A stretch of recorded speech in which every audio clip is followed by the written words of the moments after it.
नमस्कार यूसन hello doctor में आप सभी का स्वागत है। मैं हूं आपका होस्ट एनवी शर्मा। आमतौर पर अगर हमारे पीठ में दर्द होता है तो हम ओवर द काउंटर जाके कुछ जेल्स या मेडिसिन लेके 1-2 दिन में उसको ठीक कर लेते हैं। कई बार तो वर्क स्किप करना पड़ सकता है, पेन बहुत भयंकर होता है। लेकिन अगर ये पेन 1-2 हफ्ते तक प्रेवलेंट रहा और जल्दी जाता नहीं है और ये पैरों तक फैल रहा है या पैरों के नीचे भी फैल रहा है, घुटने तक फैल रहा है, तो इसका मतलब है कि it is not a simple pain, इसमें कुछ कॉम्प्लिकेशंस हो सकते हैं। ऐसे टाइम पे किसी गूगल यूनिवर्सिटी या व्हाट्सएप यूनिवर्सिटी न जाते हुए एक प्रॉपर पेन स्पेशलिस्ट जो रिलीवर है डॉक्टर, उनके पास जाना ठीक रहेगा। आज हम बात कर रहे हैं the pain reliever of Vidarbha and central India, doctor Vivek Agrawal, जो कि consultant brain and spine surgeon तो है, अलावा इसके ये director neuro spine hospital revive and critical care centre Nagpur के सर्वा हैं। बहुत बहुत स्वागत है सर आपका। Thank you sir, thank you. Pain की बात कर रहे थे हम लोग, रेंज की बात करेंगे हम। तो रेंज कहाँ से कहाँ तक हो सकता है पेन का? बैक पेन का रेंज जो है ये डल पेन भी हो सकता है, एकदम नॉर्मल पेन जैसा होता है, जैसे आपने बोला ओवर द काउंटर जाके जिसको अपन मेडिसिन लेके रिलीव कर सकते हैं। बट इट कुड बी बहुत सीवियर पेन भी हो सकता है। ये इट्स लाइक शार्प पेन हो सकता है जिसकी वजह से मोबिलिटी तक हैम्पर हो जाती है। जी, तो in that case it should be considered as a serious case. या it could be considered serious case. ये सीरियस हो सकता है। मेनली बैक पेन जो होता है वो मसल पुल, मसल स्ट्रेन की वजह से होता है, बट सीरियस केस में because of the nerve compression की वजह से भी ये सीरियस हो सकता है। ये जी, कई बार ये होता है सर कि हम कोई हैवी ऑब्जेक्ट्स लिफ्ट करते हैं लेकिन वो प्रॉपरली लिफ्ट नहीं कर पाते हैं, तो उस कारण भी ये हो सकता है। तो व्हाई डज इट हैपन? जब भी आप वेट लिफ्ट करते हैं, कई बार ये ऐसा ही होता है कि जस्ट सामने में फॉरवर्ड करते हैं और अपन वेट उठा लेते हैं। उस वजह से आपका जितना भी मैक्सिमम प्रेशर होता है वो आपकी सीधे बैक पे आता है और खासकर लोअर बैक पे आता है। और लोअर बैक पेन में लोअर बैक जो होता है उसमें जो हड्डियां होती है इसके बीच में सॉफ्ट नरम गद्दियां होती है जिसे हम डिस्क बोलते हैं। तो सबसे ज़्यादा लोड उनके ऊपर आता है, डिस्क के ऊपर। और इस डिस्क की वजह से वो कभी कभी पीछे की तरफ सरक जाती है, ये एक कारण होता है। या फिर कभी कभी अनअकस्टम्ड वर्क करने की वजह से मसल्स जो रहती है उसको एक्स्ट्रा वर्क करना पड़ता है और उसकी वजह से वो कभी कभी टेयर हो जाती है या फिर उसमें सूजन आ जाती है। तो वो भी एक रीज़न रहता है बिकॉज ऑफ वेट लिफ्टिंग। तो क्या इसी को हम स्लिप डिस्क बोलते हो? ये या जो मैंने पहले बताया, जिसे कि डिस्क जो बाहर निकल जाती है उसको हम मतलब स्लिप, अलाइनमेंट के बाहर निकल जाती है, एग्जैक्टली उसे हम स्लिप डिस्क बोलते हैं। जी जी। वर्टिब्रा की पोजीशनिंग कैसी होती है सर, मतलब अरेंजमेंट स्पाइनल कॉर्ड के साथ? स्पाइनल कॉर्ड की अरेंजमेंट जो होती है इसे यूजुअली 4 भाग में डिवाइड किया जाता है। ऊपर की जो 7 वर्टिब्रा होती है उसे सर्वाइकल वर्टिब्रा बोला जाता है। फिर उसके बाद में 12 वर्टिब्रा होती है जिसे थोरैसिक वर्टिब्रा बोला जाता है। फिर उसके बाद में 5 वर्टिब्रा और होती है जिसे हम कमर की हड्डी, लंबर हड्डियां बोलते हैं जिसे।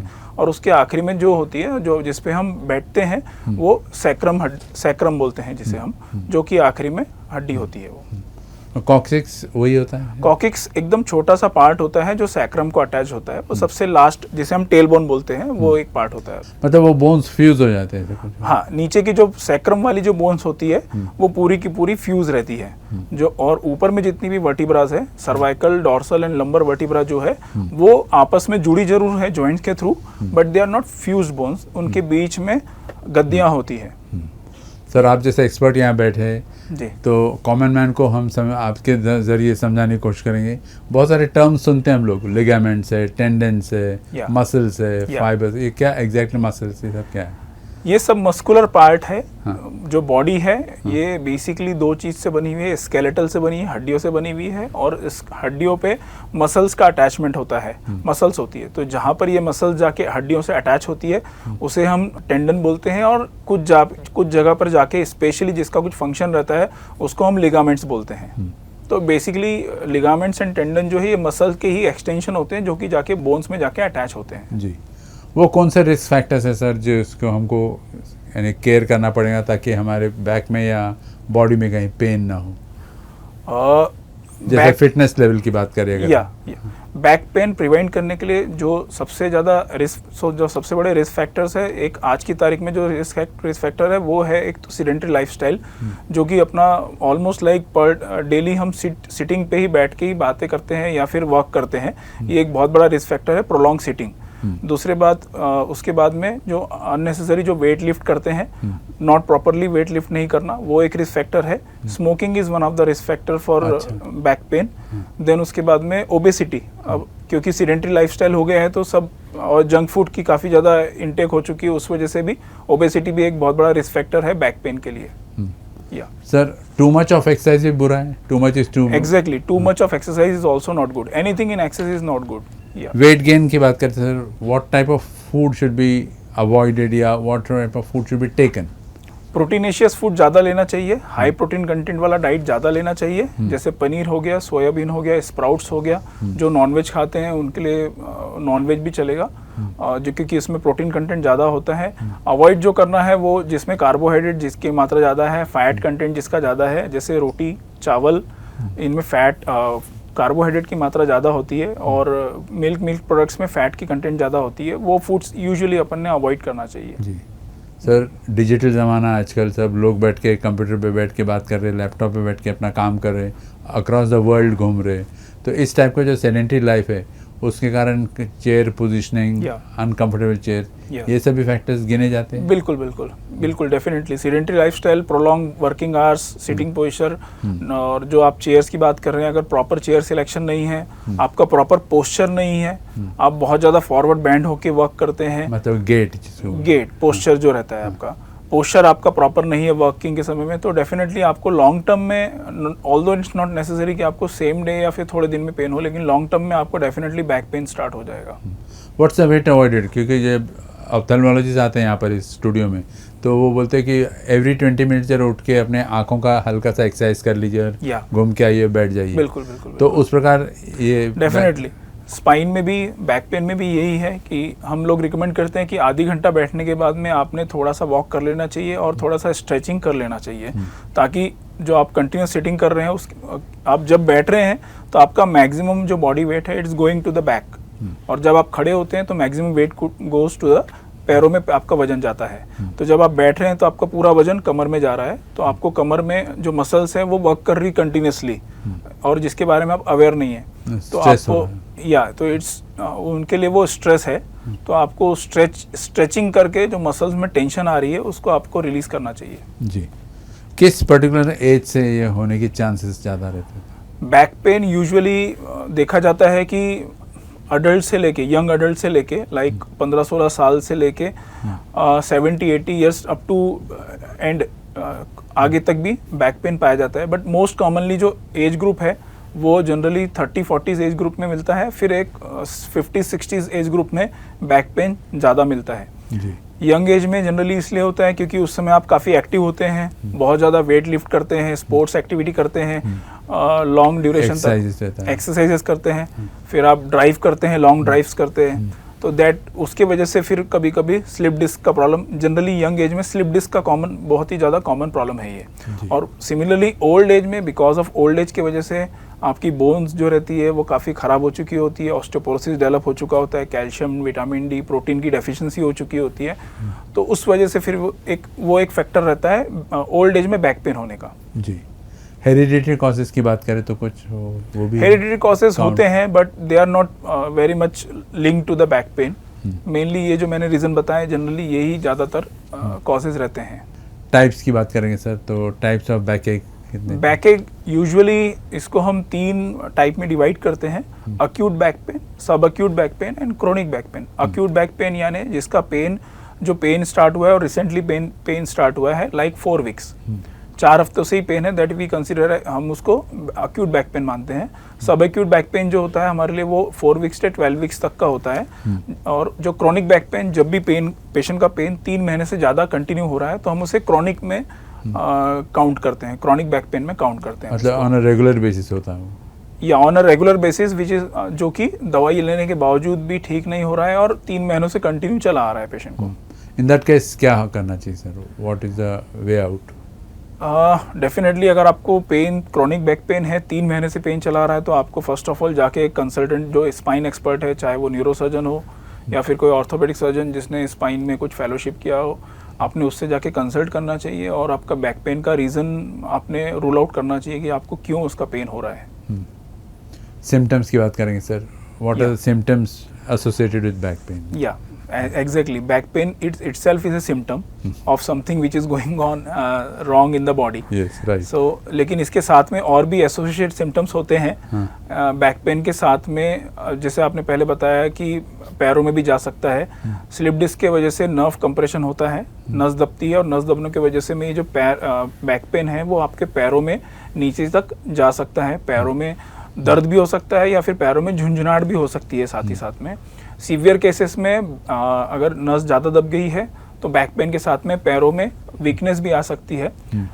और ज़्यादा सीरियस अगर कंडीशन हो जाती है तो पेशेंट को लैट्रिन बाथरूम का कंट्रोल जाने का एक रिस्क बन जाता है, जिसे हम कॉर्डा इक्वाना सिंड्रोम बोलते हैं, जिसमें नस काफ़ी ज़्यादा सीवियरली दबी होती है।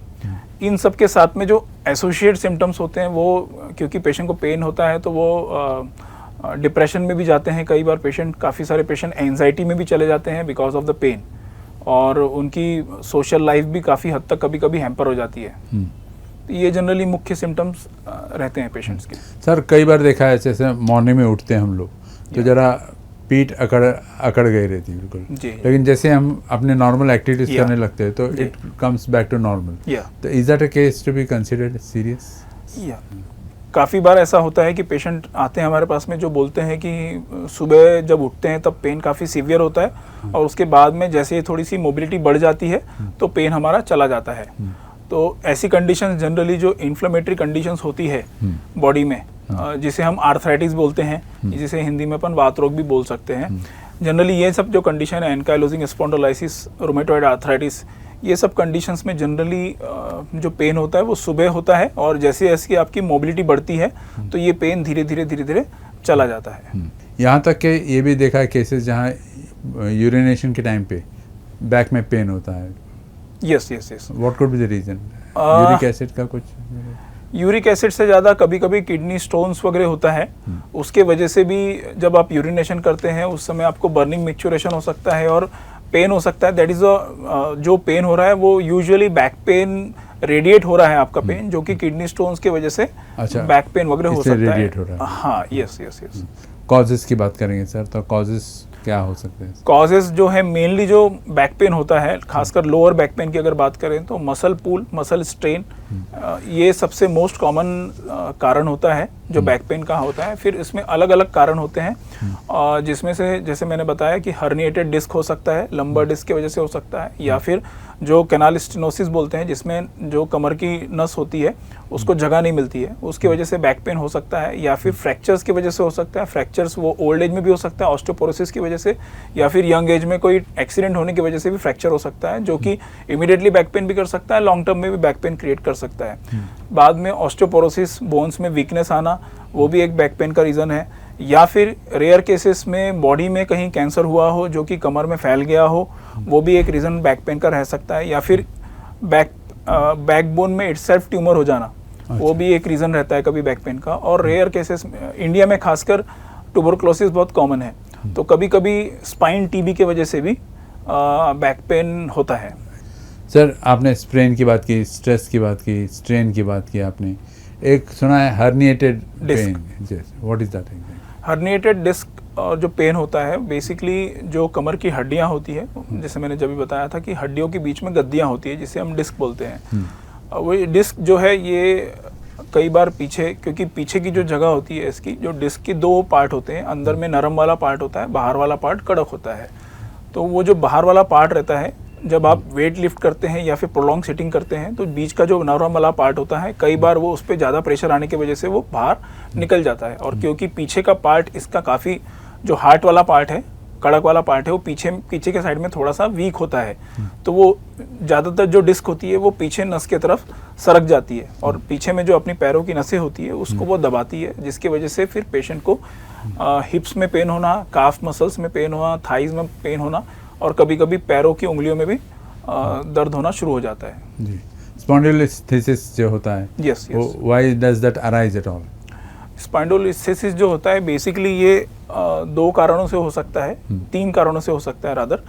एक तो वो जेनेटिक हो सकता है, दूसरा ट्रॉमेटिक हो सकता है, यंग एज में ट्रॉमा की वजह से हो सकता है, बट जो मोस्ट कॉमन हम देखते हैं प्रैक्टिस में, हमारी यूजुअल प्रैक्टिस में, वो because of old age, osteoporosis, calcium vitamin की डेफिशिएंसी की वजह से जो जॉइंट्स होते हैं, दो वर्टिब्रा के बीच का जो जॉइंट होता है वो ऑटोमेटिकली फ्रैक्चर हो जाता है और उसकी वजह से जो स्पाइन रहती है उसकी स्टेबिलिटी चली जाती है। स्टेबिलिटी जाने की वजह से वो आगे पीछे जो स्पाइन होती है, अगर ये स्पाइन ऐसी है तो ये आगे पीछे सरक जाती है स्पाइन, इसे हम स्पॉन्डिलोलिस्थेसिस बोलते हैं। जी। Can scoliosis be treated as a cause? या स्कोलियोसिस भी एक कारण है बैक पेन का। काफी सारे पेशेंट होते हैं जिनको कमर में स्कोलियोसिस होता है। एग्जैक्टली क्या होता है सर? स्कोलियोसिस बेसिकली जो आपकी स्पाइन होती है, वर्टिब्रा जो होती है वो स्ट्रेट होती है, उसके नॉर्मल कर्वेचर्स होते हैं, बट स्कोलियोसिस में जो नॉर्मल जिसे बोलेंगे अपन की हॉरिजॉन्टल कर्वेचर जो है वो उसका खराब हो जाता है। सॉरी, वर्टिकली जो लेटरल जो है, हाँ लेटरल, वर्टिकली तो स्पाइन स्ट्रेट होती है, उसमें कुछ नॉर्मल कर्वेचर्स होते हैं, लेकिन जो वर्टिकल अलाइनमेंट अगर उसका आड़ा हो जाए तो उसे हम स्कोलियोसिस बोलते हैं। अच्छा, how does it affect the patient sir? Movement में कुछ होता है इसके? मूवमेंट्स में होता है, पेशेंट्स के कर्वेचर में अफेक्ट आता है, अगर वॉकिंग में डिफिकल्टी हो सकती है उसकी वजह से, अगर स्कोलियोसिस सीवियर हो, खासकर यंग एज में, या फिर जेनेटिकली कभी कभी स्कोलियोसिस रहता है तो पेशेंट को ब्रीदिंग डिफिकल्टी भी हो सकती है, because of the lung compression, heart में भी प्रॉब्लम आ सकती है। ये कोई पर्टिकुलर एज रिलेटेड है या एनी एज में हो सकता है? यूजुअली ये यंग एज में ज़्यादातर पाया जाता है, टीनेजर्स में मिल सकता है, जेनेटिक चीज़ होती है ये, उसकी वजह से ये जनरली मैनिफेस्ट करती है 10 साल, 8 साल, 15-20 साल की उम्र तक मैनिफेस्ट करती है, या फिर डिजनरेशन की वजह से भी लॉन्ग आगे जाके एज में एज रिलेटेड भी हो सकता है जी। या तो एक पेन सुना है सर, मायोफेशियल पेन, कॉजेस में उसको भी हम गिन सकते हैं? मायोफेशियल पेन जैसे मैंने आपको बताया कि मसल स्ट्रेन एंड स्प्रेन की वजह से जो पेन होता है हमें, जिसे हम फाइब्रोमाइल्जिया भी बोलते हैं जिसे। What could be the other medical condition sir, जैसे ऑस्टियोपोरोसिस है वगैरह, और कौन से हो सकते हैं? बैक पेन के अदर मेडिकल कंडीशंस, फीमेल्स में खासकर पेल्विक इन्फ्लेमेटरी डिसीज, अगर जो फीमेल्स के जो ऑर्गन्स होते हैं उसमें पर्टिकुलरली पीरियड्स के समय काफ़ी ज़्यादा हार्मोनल चेंजेस होते हैं, एंडोमेट्रोसिस एक बोल सकते हैं आप उसको, पेल्विक इन्फ्लेमेटरी डिसीज भी बोलते हैं, उसकी वजह से बैक पेन हो सकता है पेशेंट को, या फिर पेशेंट को कोई, जैसा मैंने बताया कि कोई मैलिग्नेंसी या फिर कोई कैंसर हो पेट में जो बढ़ रहा हो धीरे धीरे, तो उसकी वजह से भी वो कभी कभी बैक पेन की तरह मैनिफेस्ट कर सकता है वो। जी सर, बैक पेन तो कई प्रकार के होते हैं, कुछ शॉर्ट टर्म के, कुछ लॉन्ग टर्म के, लेकिन सर्जरी की कब नौबत आन पड़ती है बैक पेन को लेकर? जी, सर्जरी की, इमरजेंसी सर्जरी की अगर बात करें तो इमरजेंसी सर्जरी हमको जब जरूरत पड़ती है जब पेशेंट अचानक से पैरों में पेशेंट को वीकनेस आ जाती है, पेशेंट का चलना बंद हो जाता है, पेशेंट की लैट्रिन बाथरूम का कंट्रोल चला जाता है, वो बाथरूम नहीं पास कर पाता है, ऐसे में पेशेंट की नस जो है वो बहुत ज़्यादा दब चुकी होती है, जिसे हम कॉर्डा इक्वाना सिंड्रोम भी बोलते हैं हमारी लैंग्वेज में, और ऐसे केसेस में आप पेशेंट ने विद इन 48 आवर्स, 48 घंटों के अंदर में स्पाइन सर्जरी करवा लेनी चाहिए ताकि उसकी रिकवरी के चांसेस बन पाए। अदरवाइज ऐसे कंडीशंस में पेशेंट की रिकवरी होने के चांसेस बहुत कम रहते हैं। हमारे पास में बहुत सारे पेशेंट ऐसे आते हैं जो बैक पेन से जूझ रहे हैं काफ़ी समय से, हम उनको सर्जरी भी एडवाइस करते हैं बट वो फॉलो नहीं करते और सर्जरी नहीं करवाते और वो घर चले जाते हैं। फिर कई बार वो हमारे पास वापस आते हैं जब उनकी बीमारी आगे बढ़ चुकी होती है, फिर देन से उस समय फिर हमसे वो बोलते हैं कि सर अभी जो करना है आप कर लीजिए, सर्जरी कर लीजिए। ऐसे केसेस में जिसमें टाइम जा चुका है फिर उसमें सर्जरी करने का कोई एडवांटेज नहीं मिलता। तो मेरा यही बोलना था कि 48 आवर्स जो पीरियड है हमारा, खासकर जो कॉर्डा इक्वाना सिंड्रोम की मैं जो बात कर रहा हूँ, जिसमें तेज पेन होना, कमर में दर्द बढ़ जाना, लैट्रिन बाथरूम का कंट्रोल चला जाना, ऐसे केसेस में अर्जेंटली सर्जरी करा लेना चाहिए। जी, जैसे मैंने शुरू में बताया सर, ट्रीटमेंट मोडालिटीज़ में अगर अक्रॉस द काउंटर जाके कुछ लेके टेम्परेरी रिलीफ मिल जाता है, लेकिन what is your suggestion about treatment कि एक परमानेंट ट्रीटमेंट चाहिए? ऑब्वियसली मैं यही सजेस्ट करूंगा कि ओवर द काउंटर जाके प्रिस्क्रिप्शन दवाइयाँ नहीं लेनी चाहिए, बिकॉज आप जो भी मेडिसिन ले रहे हैं बेसिकली वो पेन किलर्स हैं जो आप ओवर द काउंटर ले रहे हैं, जिसको लॉन्ग टर्म्स में लेने से आपकी डेफिनेटली बॉडी के ऑर्गन्स, पर्टिकुलरली किडनी पे और लीवर पे आगे जाके खराबी आने का खतरा रहता है।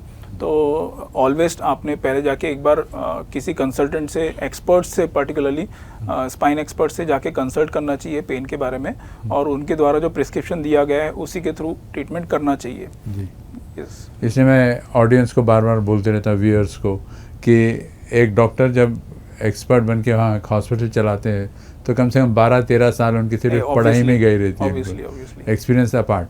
लेकिन फार्मासिस्ट जो रहता है मुश्किल से 3 ईयर्स का डिप्लोमा लेके बैठता है, एंड उसको ना यकीन करते हुए, of course he is there to check your prescription, but consult a doctor, ये हो रहा है ऑब्वियसली।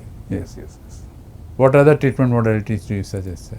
ट्रीटमेंट मॉडलिटीज़ जैसे मैंने बताया कि first of all back pain का हमारा अप्रोच यही होता है कि अगर पेशेंट को अक्यूट बैक पेन हुआ है, मान लीजिए हफ्ता 10 दिन ही हो रहा है बैक पेन को, तो we always try to give some medicine. First medicine देते हैं, रेस्ट करने की एडवाइस देते हैं, फिजिकल एक्टिविटीज़ अवॉइड करने बोलते हैं। इतना करने के बाद भी अगर पेशेंट का पेन रिलीव नहीं हो रहा है, पेशेंट हमारे पास दोबारा आ रहा है पेन लेके, then we have to think कि अब इनका कोई ना कोई जांच अपने को करवाना पड़ेगा। तो यूजुअली हम लोग बैक पेन के लिए जो जांचें करवाते हैं उसमें एक्सरेज होते हैं कमर के, लंबर स्पाइन के, और एक्सरे से भी बेटर इन्वेस्टिगेशन अगर देखा जाए तो एमआरआई बेस्ट होता है। तो हम लोग एमआरआई सजेस्ट करते हैं हमको, अगर ऐसा लगता है कि ये पेशेंट को एमआरआई की नीड है। पर्टिकुलरली कुछ सिम्टम्स ऐसे हैं जो पैरों में रेडिएट हो रहा है, लैट्रिन बाथरूम का कंट्रोल लॉस हो रहा है, तो हम इमीडिएटली एमआरआई उनको एडवाइस करते हैं। एमआरआई होने के बाद में फिर पेशेंट की कंडीशन देख के फिर आगे का ट्रीटमेंट हम डिसाइड करते हैं। बट सीवियर केसेस में जिसमें दिख रहा है कि नर्व बहुत ज़्यादा कंप्रेस हो चुकी है, स्पॉन्डोलिस्थेसिस बहुत ज़्यादा हो रहा है, ऑस्टियोपोरोसिस सीवियर है, ऐसे केसेस में हम लोग फिर पेशेंट को सर्जरी यूजुअली एडवाइस करते हैं। जी सर, एक कॉमन प्रॉब्लम है जो कई सारे लोगों ने मुझे पूछा, मैंने कहा जब डॉक्टर आएंगे तो पूछूंगा उनसे मैं, और वो है कि जो स्लीपिंग पोजीशन है, तो it should be hard mattress और soft mattress, number 1। Secondly, pillow कितने होने चाहिए, क्योंकि कई सारे लोग ऐसे लोड तकिया लेके भी सो जाते हैं, तो कई ऐसे 2-3 पिलोज लेके सोते हैं। What is the ideal thing? पहले जो क्वेश्चन है आपका कि हार्ड होना चाहिए कि सॉफ्ट होना चाहिए, मैं बोलूँगा ना हार्ड होना चाहिए एकदम सॉफ्ट होना चाहिए। इट शुड बी फर्म होना चाहिए। ये जब आप सो रहे हैं तो आपकी जो बैक है ये एकदम अंदर सिंक ना हो जाए, और वो इतना भी हार्ड ना हो कि आपको वो डिस्कम्फर्ट देने लगे। तो इट शुड बी फर्म, ऐसा फर्म होना चाहिए ताकि उसमें आप फर्म रादर देन सॉफ्ट, या firm and soft you can say, it should be firm होना चाहिए सोने का जो कंडीशन है। हल्का सा नीचे जाना चाहिए, बहुत ज़्यादा नहीं जाना चाहिए, आपकी बैक है वो स्ट्रेट ही रहना चाहिए। व्हाट अबाउट कॉयर जैसे मैट्रेसेस होते हैं? मैट्रेसेस काफ़ी सारे अच्छे मैट्रेसेस आते हैं, है ना, तो यू कैन यूज़ अच्छे, जैसे ऑर्थो केयर वगैरह के mattresses. Important it should be firm, या important is it should be firm जी। या पिलोज यूजुअली हम रिकमेंड करते हैं बहुत सारे पेशेंट्स हमारे पास में आते हैं, वो बोलते हैं कि हमने पिलो लगाना ही बंद कर दिया, तो that is not a good thing. वो ऐसा नहीं करना चाहिए, पिलो आपने यूज़ करना चाहिए, बट मोटा तकिया आपने नहीं लगाना है। इट शुड बी, उसका जो थिकनेस होना चाहिए वो ज़्यादा में ज़्यादा मैं बोलूँगा कि उसका 1 सेंटीमीटर जितना उसका थिकनेस, 1 से 2 सेंटीमीटर का उसका थिकनेस होना चाहिए, उससे ज़्यादा वो उसका थिकनेस नहीं होना चाहिए। क्योंकि पिलो लगाना भी इसलिए ज़रूरी है क्योंकि आप जब लैटरल पोजीशन में सोते हैं, एक साइड करवट लेके सोते हैं, तो आपकी नेक फ्लेक्स हो जाती है लैटरली। अब जब आप लंबे समय तक ऐसे सोएंगे तो आपको यहाँ पे स्ट्रेचिंग होगा, मसल पुल होगा आपका, तो वो भी एक रीज़न बन जाएगा आपका। तो जब भी आप सोते हैं तो आपकी नेक जो है वो बॉडी के साथ में अलाइन होनी चाहिए एक साथ में, चाहे वो आप लैटरल सो रहे हो चाहे सीधा सो रहे हो आप। तो पिलो आपने डेफिनेटली यूज़ करना है, बट आपका पतला पिलो होना चाहिए। वो बहुत मोटा तकिया और डबल पिलो जो लगाते हैं वो तो बिल्कुल ही नॉट रिकमेंडेड, वो तो बिल्कुल भी रिकमेंड नहीं करते हैं, वो बंद ही करना चाहिए। लोड्स तो बिल्कुल भी नहीं लेना चाहिए जी। Anything else that would like to tell the people from your experience? या क्योंकि मैं बीइंग अ न्यूरोसर्जन, मैं थोड़ा सा सर्जरी के बारे में बोलूँगा। काफ़ी सारे लोगों को ये खासकर जो रूरल एरिया से आते हैं उनको ये डर काफ़ी रहता है कि अगर सर्जरी हो गई, कमर की सर्जरी हो गई, तो अब तो फिर पेशेंट चलना फिरना बंद कर देगा, वो तो बिस्तर पे लेट जाएगा। ये हमारे साथ बहुत ही कॉमन क्वेश्चन रहते हैं कि सर सर्जरी होने के बाद में पेशेंट चल पाएगा कि नहीं चल पाएगा। तो काफ़ी हमको उनको समझाना पड़ता है, काफ़ी बताना पड़ता है कि आजकल जो टेक्नोलॉजी है, ऐसा बहुत पहले हुआ करता था कि क्योंकि उस समय एमआरआई इतने अच्छे डेवलप नहीं हुए थे, सर्जिकल इंस्ट्रूमेंट्स नहीं थे, न्यूअर टेक्नोलॉजी नहीं थी, तो कभी कभी ऐसा होता था कि पेशेंट कुछ कॉम्प्लिकेशन हो गया और उसकी वजह से नहीं चल पा रहा था। बट जैसा पता है कि बैड न्यूज़ जल्दी फैलती है as compare to good news. But अब because the technology has develop so much, अभी इतनी ज़्यादा टेक्नोलॉजी डेवलप हो गई है, माइक्रोस्कोप बहुत अच्छे अच्छे आ गए, एंडोस्कोप्स आर अवेलेबल, एंड साथ ही साथ में एमआरआई मशीन्स बहुत अच्छी अच्छी आ गई है, तो डायग्नोसिस बहुत परफेक्ट होता है आजकल, ट्रीटमेंट बहुत ज़्यादा इवॉल्व हो चुका है। तो आजकल ऐसा मैं बोलूँगा कि स्पाइन सर्जरी का फेलियर रेट लेस देन 1% है आज की तारीख में, कुछ भी नेग्लिजिबल है। नेग्लिजिबल है। और यूजुअली हम लोग पेशेंट को ऑपरेट करने के बाद नेक्स्ट डे खड़ा करके चलाना चालू कर देते हैं। 48 आवर्स में हम पेशेंट को डिस्चार्ज कर देते हैं विद कंफर्टेबल मेडिसिन। तो मुझे लगता है कि ये एक बहुत बड़ा मिथ है लोगों के बीच में कि स्पाइन सर्जरी हो गई तो अब तो वो उसकी ज़िंदगी ख़राब हो गई, अब वो ना तो चल पाएगा ना घूम पाएगा, जबकि ऐसा बिल्कुल भी नहीं है। जी, yes. Any take home message for the viewers sir? Take home message मेरा यही रहेगा कि स्पाइन जो है ये बहुत सेंसिटिव स्ट्रक्चर है, लॉन्ग टर्म में बहुत इफेक्ट दिखता है, तो इसलिए आपको एक्टिव रहना है, एक्सरसाइज रेगुलर करना है, आपका वेट प्रॉपर वेट मेंटेन करना है, स्मोकिंग अवॉइड करना चाहिए, स्मोकिंग नहीं करना चाहिए, प्रॉपर पोस्चर में ही आपने वर्क करना चाहिए। और आप जहाँ पे भी सिटिंग वर्क करते हैं, सिटिंग वर्क आपका है तो आपने प्रॉपर सिटिंग और चेयर जो है जिसमें आपकी बैक को लॉर्डोसिस यानी कमर का भाग बाहर निकला रहे उस टाइप की चेयर यूज़ करना चाहिए और प्रोलॉन्ग सिटिंग अवॉइड करना चाहिए। Thank you. Thank you very much sir. Thank you. Pleasure. Thank you. Thank you. Thank you.